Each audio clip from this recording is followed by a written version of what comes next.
Buenas noches a todos los matrimonios de nuestra iglesia, a otros matrimonios que se han conectado el día de hoy por invitación, tal vez de alguna célula o algún compañero o compañera de trabajo. Gracias a Dios que estamos conectados el día de hoy. Yo soy el pastor Ismael López, pastor de la Iglesia Bautista Maranata de Mérida, y tengo 17 años como pastor consejero. También tengo 17 años de casados. Déjenme decirles que cuando entré a la universidad me di cuenta que había algunas claves secretas para ir avanzando dentro de la carrera universitaria. Gracias a estas claves pude concluir mi estudio, pero luego pensé que si había claves para el estudio, también tenía que haber claves o principios para la vida. Y en especial, óigalo bien, para la vida matrimonial. Una pregunta que me hice en aquel entonces fue: ¿en qué áreas son probados los matrimonios?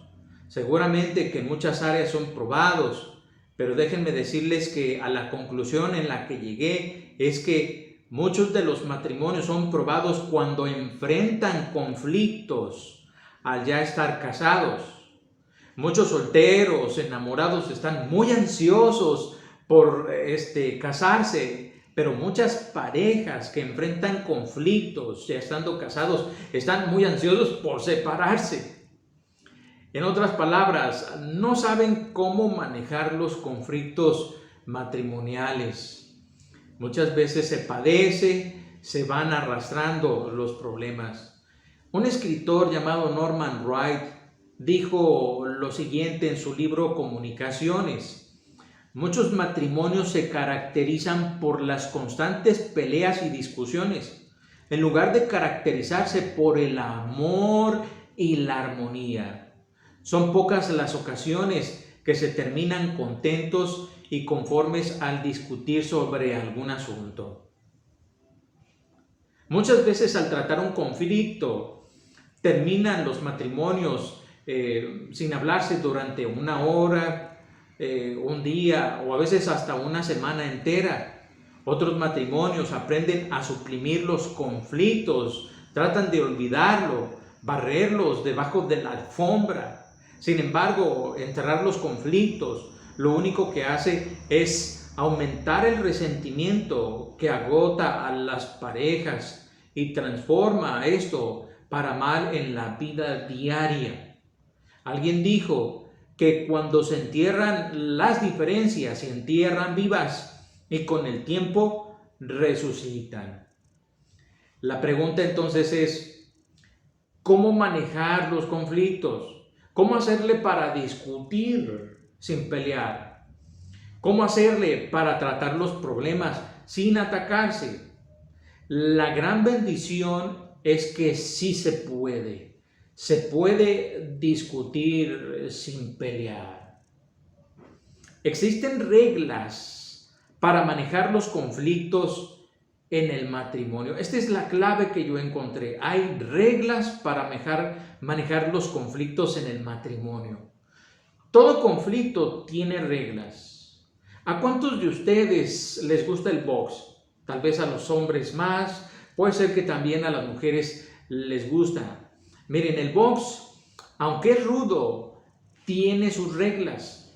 La pelea inicia cuando en el ring suena la campana y termina cuando vuelve a sonar por segunda vez. Los contrincantes ya no se pueden golpear. No debes de dar también golpes bajos, no puedes golpear al oponente con el pie, ni mucho menos con la cabeza. Entonces, así como en el box hay reglas, también debe de haberlas para el conflicto matrimonial. Estas reglas ayudan a manejar los conflictos en el matrimonio.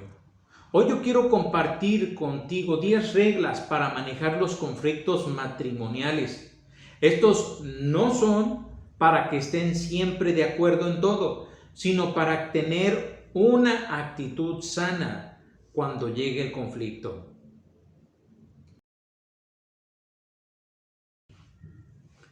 Bien, en primer lugar, Comparte con tu pareja lo que sientes sin usarlo como una queja. Las ocupaciones diarias, muchas veces en la casa, en el trabajo, con los hijos, los familiares, incluso en la iglesia, dejan a la pareja sin comunicación. Es una lucha entre todas las actividades y el hecho de mantenerse comunicados.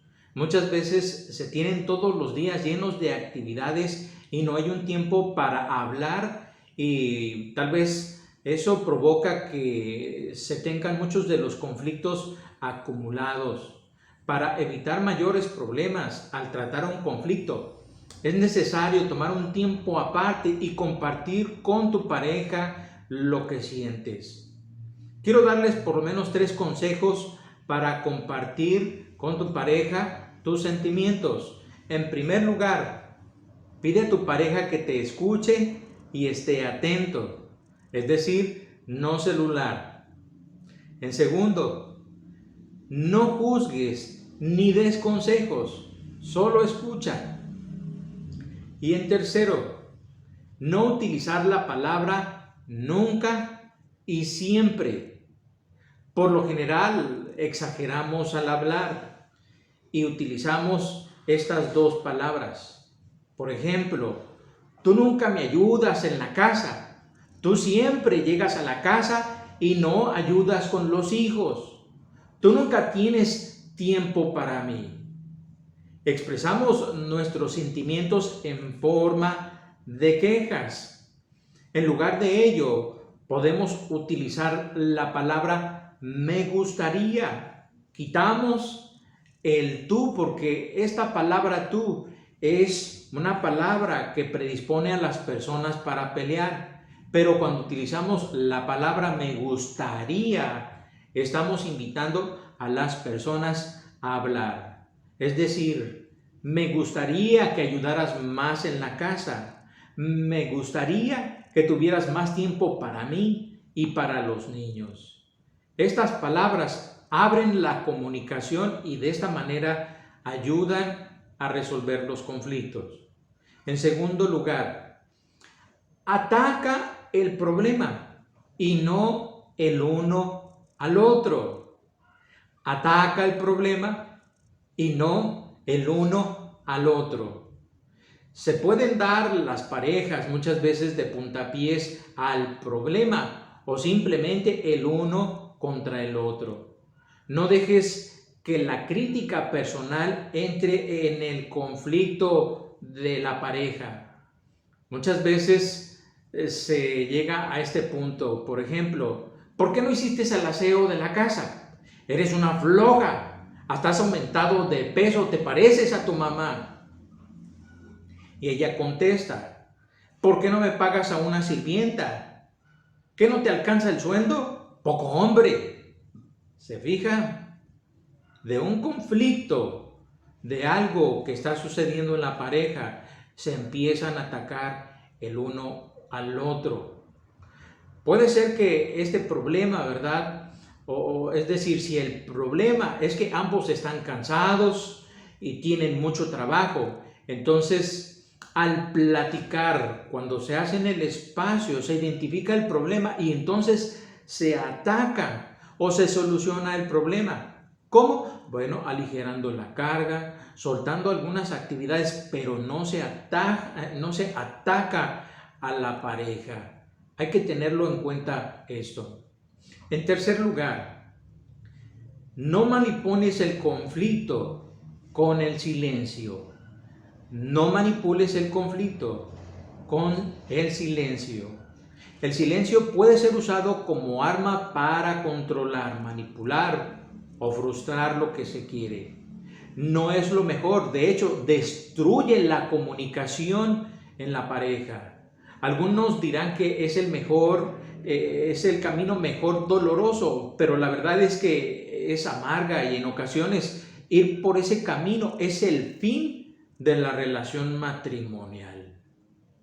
Cuando pensamos en que una pareja manipula, ¿verdad? El esposo o la esposa manipula a su pareja a través del silencio, es pensar pues en que los dos anteriores no se han usado, o sea, no se toma tiempo aparte para platicar de las cuestiones de los sentimientos, de lo que se quiere, y entonces se empieza a atacar a la pareja. Cuando entonces es así, podemos ver un esposo que no habla y una esposa que está agrediendo al esposo, o viceversa, una esposa que simplemente está callada y un esposo, ¿verdad?, que está atrás de la esposa para, pues queriendo que se solucione aquella situación. Algunos matrimonios jóvenes se casan plenamente convencidos de que nunca van a tener un conflicto, o que por lo menos pasarán muchos años antes de que llegue un conflicto. Pero yo quiero preguntarles a los que están casados, ¿cuánto duró tu matrimonio sin que tuvieras un conflicto? Piénsalo por un momento. ¿Ya lo pensaste? Miren, muchos tuvieron una discusión en la misma luna de miel. Es un poco triste, seguramente hubo un contentamiento en aquello, había mucho enamoramiento. Quiero decirles, hermanos y amigos que nos ven, que el conflicto en sí no es malo, pero siempre vendrá, es parte del mismo matrimonio. Solamente es necesario saberlo manejar. En ocasiones puede ser que los dos estén equivocados al enfrentar aquel conflicto, o uno solo lo esté, o lo que sea. Lo que es verdad es que es necesario hablarlo, escucharse y comprenderse. Por ejemplo, la esposa puede decir, es que al inicio él era muy servicial y ahora se ha vuelto una persona desobligada. Y el esposo puede decir de la misma manera, es que antes era muy callada y ahora simplemente se ha vuelto muy contestona y respondona. ¡Alto! Cualquiera que sean las situaciones de cambio, es necesario que se escuchen. Esto evitará problemas mayores innecesarios. Aprendan a hablar las diferencias como dos personas sensatas. Hablar y escuchar en amor siempre es estar dispuesto a reconocer su propia equivocación. Por el contrario, el silencio no ayuda en nada. Este libro maravilloso que yo tengo aquí es la palabra de Dios en la Biblia. Y déjenme decirles que Dios creó aquí al matrimonio en amor y en unidad. En el libro de Génesis, capítulo 2, el Señor le dijo allí al primer hombre sobre la tierra, a Adán, le dijo lo siguiente: y dijo Jehová Dios, no es bueno que el hombre esté solo, le haré ayuda idónea para él. El verso 24, por tanto dejará el hombre a su padre y a su madre y se unirá a su mujer, y serán una sola carne, unidad. Estaban juntos, dice, y estaban ambos desnudos, Adán y su mujer, y no se avergonzaban. La situación es que muchos matrimonios en el día de hoy ni siquiera se pueden sentar a hablar porque han cometido muchos errores en el pasado. Bueno, hay aliento, hay esperanza para estos matrimonios. Si esta es tu situación, si ni siquiera te puedes llegar a sentar con tu pareja, yo te doy ánimo. Es necesario que tú inicies una comunicación primeramente con Dios, que te acerques a su palabra, y entonces esta te va a infundir fe y esperanza, y Él te va a dar guía justamente para cómo poder solucionar. Dios ama los matrimonios y Él quiere volverlos a unir.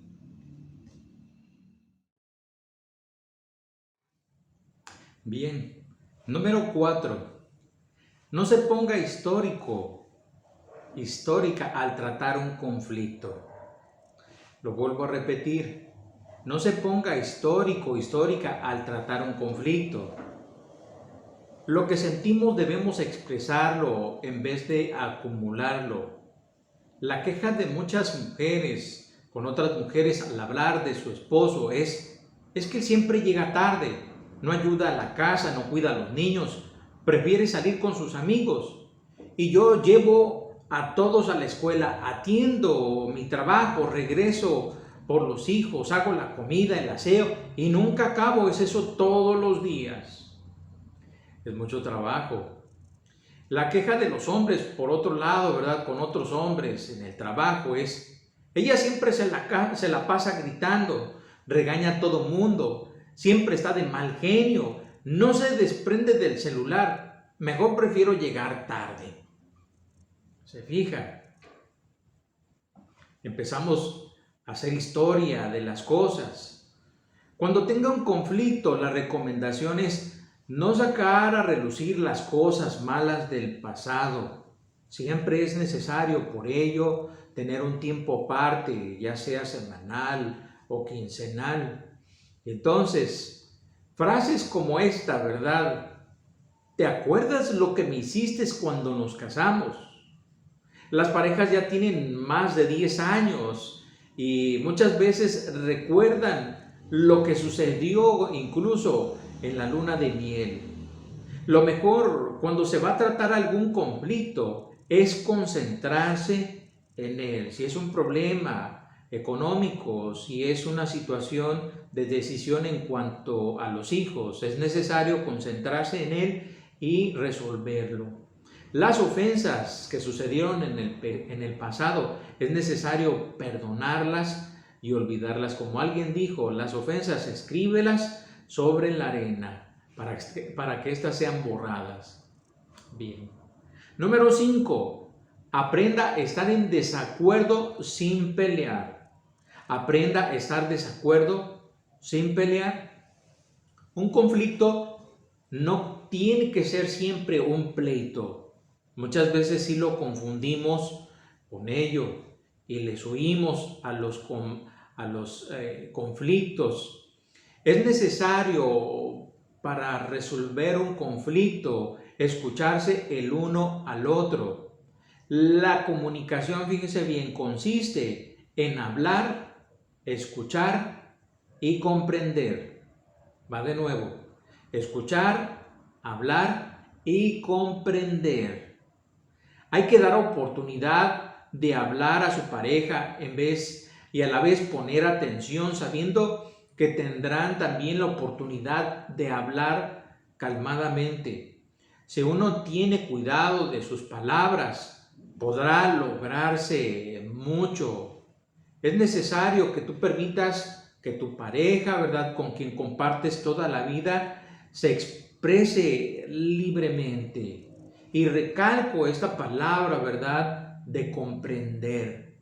Porque muchas veces a la hora de hablar, ¿verdad?, o de escuchar a tu pareja, simplemente algo nos está diciendo en estas palabras que nos está comentando. Y es necesario que nosotros lleguemos a la comprensión, no solamente porque nos lo está diciendo al momento, sino por una trayectoria de vida. Número 6. Cuando se va a discutir sobre algún asunto, escoja el lugar y la hora de la discusión. Escoja el lugar y la hora de la discusión. Buscar horas que están descansados, despejados, no en la noche y en la cama ya cansados, no en el coche cuando se maneja tensión, ¿verdad?, o ir manejando rumbo a la casa de los suegros o rumbo al templo. Es necesario procurar tener un tiempo a solas. Mucho cuidado con el desacuerdo delante de otros. Trata de que no haya público cuando vayas a discutir algo y, de ser posible, que no estén presentes tus hijos. Lo pueden hacer en común acuerdo, ¿verdad?, platicar en la recámara, en la oficina, en la mesa, sentados a la mesa en el patio, y puede ser un sábado por la tarde o un domingo igual por la tarde. Déjenme decirles, un estudio que se hizo con muchachos de 14, 15 años, en donde se entrevistó a más de 100,000 jóvenes, de 24 países diferentes. Muy buen estudio. Se logró obtener 10 reglas de comportamiento para los padres. 10 reglas de comportamiento para los padres. Según los muchachos, estas son las cualidades que más desean ver en sus padres. Número 1, que no peleen delante de sus hijos. No pelear delante de sus hijos. Número 2, que no haya favoritismos por el mayor, por el menor, por el del medio, todos por igual. Que siempre muestren un amor continuo. No hoy te amo y ahora yo no te amo, sino siempre permanecer amándoles.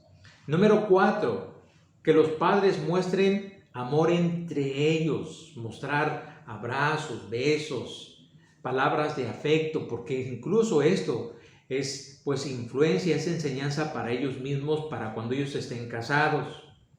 Número 5, que sean los padres amigos de sus hijos, es decir, que les dediquen tiempo, que ellos puedan jugar con ellos. Número 6, sean amables con los amigos de sus hijos. Número 7, cuando están caminando o están conviviendo, cuando hagan preguntas, que siempre contesten sus preguntas. Esto fue lo que ellos pidieron en esta encuesta. Número 8, no castigar porque tuvieron un mal día, ni mucho menos en público. Y número 9, que se concentren en sus cualidades y no en sus defectos. Y por último, nunca contarles mentiras a sus hijos. Son muy buenos 10 consejos para que los padres lo ejerzan con sus hijos. Y es que déjenme decirles que cuando manejamos mal los conflictos, las personas más perjudicadas en la familia son nuestros hijos. Ellos lo sufren cuando escuchan los gritos, las peleas, las discusiones, incluso el hecho de las separaciones o que simplemente guarden silencio. Ellos lo sufren. Cuando esto sucede, es claro que el corazón de ellos queda dañado. Ellos necesitan apoyo, necesitan que les demos ejemplo. Pero déjenme decirles que para poder darles una sanidad a nuestros hijos, si es que nosotros ya hemos tratado mal los conflictos en casa, necesitamos ir a la palabra de Dios. Y la palabra de Dios nos dice allí en el libro de Romanos capítulo 5, verso 8, él dice: mas Dios muestra su amor para con nosotros, en que siendo aún pecadores, Cristo murió por nosotros. Y otro más allí en el 5:1 de Romanos: justificados pues por la fe, tenemos paz para con Dios por medio de nuestro Señor Jesucristo. Cuando nosotros vemos que nuestros hijos están sufriendo o incluso que ya llevaron un mal concepto del matrimonio o incluso de los conflictos, porque muchos de ellos rehúsan, huyen de los conflictos porque así lo vieron con sus padres. Bueno, entonces, miren, número 1, Dios nos ama. Cuando tú te acercas a la palabra de Dios, tienes que entender que Dios te ama. Él ama a tu pareja, ama a tus hijos. En segundo lugar, Dios perdona los errores que hemos cometido nosotros en nuestro matrimonio. Por eso es que vino Jesucristo, el Hijo de Dios, para perdonar, para rehacer el matrimonio, para que el matrimonio viva feliz. Y número 3, Él vino a darnos paz. Paz en el matrimonio, con la familia, mayormente con nuestros hijos y con Él mismo. Bien, continuamos. Número 7. No haga bromas o use el sarcasmo. No es el lugar ni la manera de abordar el asunto. Durante el conflicto, las bromas muestran la falta de habilidad para expresarse o no se toman las cosas en serio o bien no se tiene la razón. Cuando nos empezamos a reír del asunto, entonces no le estamos dando la seriedad, o tiene, como comenté, ¿verdad?, parte de que no tenemos la razón en lo que queremos arreglar el asunto. Número 8. Termine el asunto en el lugar de la plática donde ya se definió. Termine el asunto en el lugar de la plática. Por ejemplo, dice ella: quiero que el fin de semana te encargues de los hijos. Él le responde: tú ya sabes que siempre tengo partido en sábado, no puedo. Ya surgió aquí un conflicto, una situación. Ella quiere descansar, pero él tiene actividades el día sábado. Tal es el conflicto que hay la tentación de levantarse de la silla y salir huyendo molestos del lugar. Cuando se tiene un lugar, es necesario atacar el problema y es necesario que se escuche y se pueda poner de acuerdo las personas, la pareja, ¿verdad?, en el desacuerdo, sin pelear, encontrando una solución en acuerdo. Una manera pudiera ser: ¿sabes? Yo quiero hacer un poco de ejercicio y tomarme el día. ¿Por qué no vamos todos al parque? Yo hago mi ejercicio mientras tú te encargas de los hijos y luego te echamos porras cuando te toque jugar. De esa manera, tanto la esposa, ¿verdad?, toma su espacio mientras el esposo puede cuidar a los hijos, y de igual manera la esposa ya puede atender a los hijos y echarles porras, ¿verdad?, al papá cuando le toca su tiempo de juego. Pero es bien importante que el asunto de conflicto se resuelva en el momento. No es bueno abordar conflictos cuando no se tenga el tiempo suficiente para poderlo concluir. Es necesario que cuando se aborden, se termine, se concluya el acuerdo, se llegue a un acuerdo y se concluya el conflicto. Número 9. Ofrezca soluciones, sea creativo. Ofrezca soluciones, sea creativo. Expresiones como: eso no va a servir. ¿Qué es lo que no sirve? Pues no sé, pero esa no es la manera de hacerlo. ¿Cómo se hace? Pues quién sabe. Esta plática o maneras de podernos expresar no ayudan mucho para la resolución del conflicto. Más bien se pone en una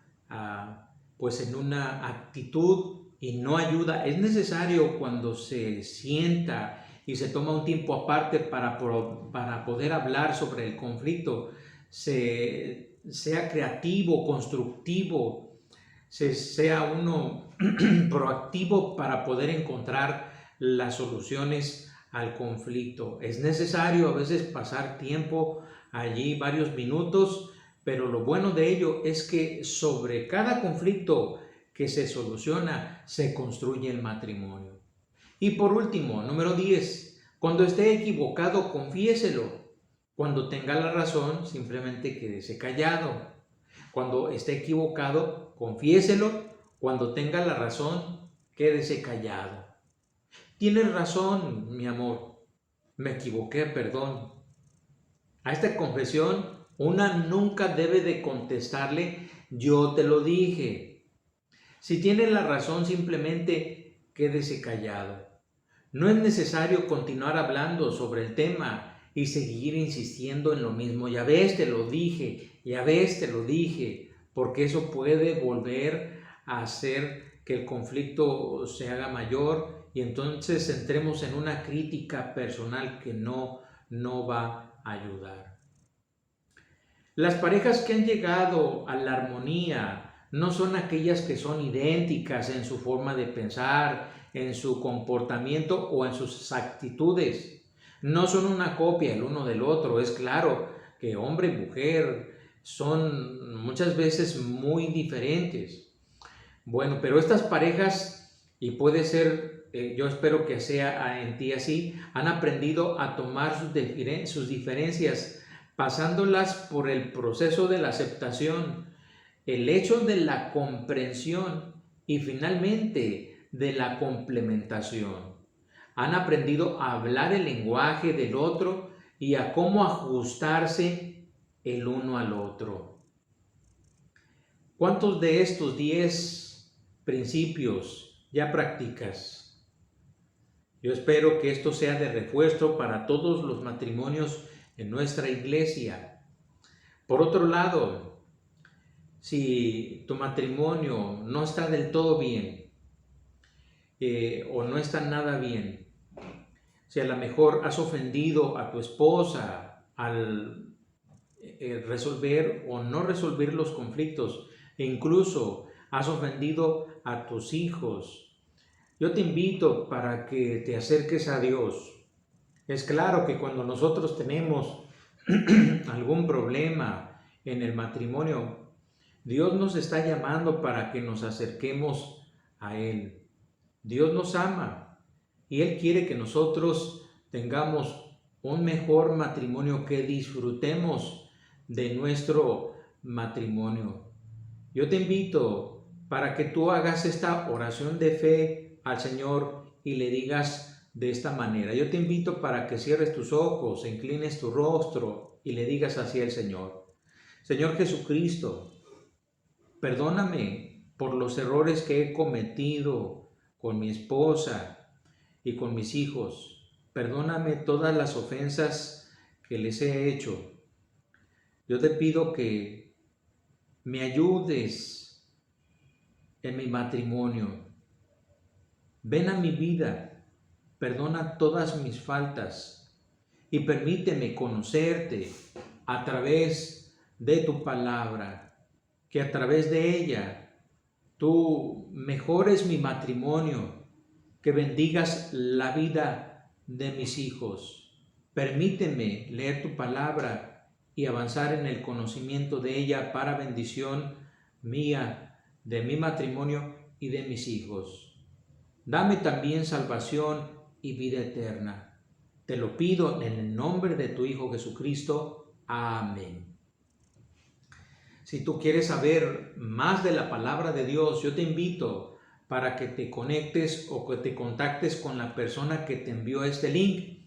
O de igual manera, que te conectes el domingo a las 11 de la mañana, ya sea por Facebook o YouTube, a la Iglesia Bautista Maranata de Mérida. Y entonces el Señor bendiga grandemente tu vida. Dios nos bendiga a todos.